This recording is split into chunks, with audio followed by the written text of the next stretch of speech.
I used to spend the whole day sitting and working, and at night I stayed up late. Every now and then I wanted to exercise, so I'd join a gym, pay for the year, go for 3 weeks, and then they wouldn't see me again. Now I train 6 days a week, 3 days boxing and 3 days weightlifting.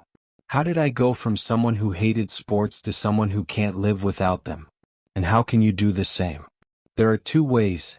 Either you start going to the gym and discover that it becomes the passion of your life, something you'll do until you die, or you do what I did, create a strategy to make yourself love it even if you initially don't like it. Let me walk you through this step by step and explain everything. The beginning is always the hardest phase.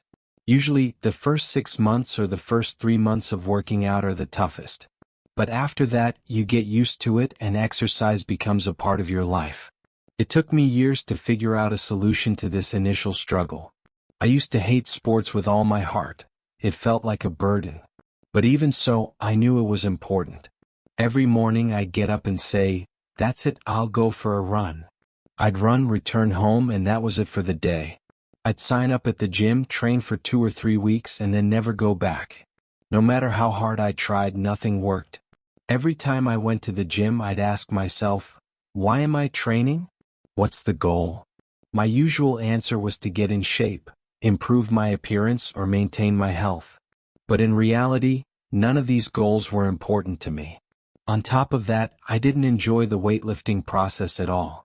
Every time I went to the gym, I thought, ugh, here we go again lifting weights. And when I asked others why they trained, their passionate response was always about building muscle or achieving specific goals. But I realized I wasn't someone who cared much about the benefits of weightlifting. Sure, I gained some muscle, but then what? Before I continue my story, let me pause here to discuss something important. If you want to start working out, you need to be clear with yourself about why. If you don't have a goal that truly matters to you, you'll never be able to train consistently, especially if you don't enjoy the sport. Ask yourself why you want to train and be honest with yourself. Maybe you want to build muscle to look better or to impress people, and that's fine. The important thing is to have a goal that you genuinely believe in. Unfortunately, many people aren't honest with themselves. For example, if you're someone who wants to start training to look good and impress others, just admit it.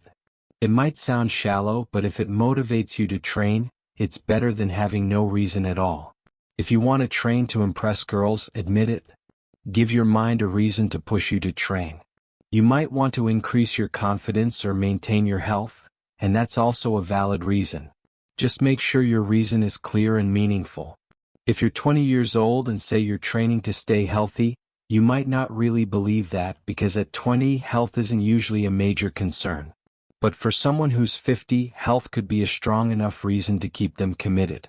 Or for example, if you're short and your height bothers you, use that as motivation. Build muscle to compensate for your height.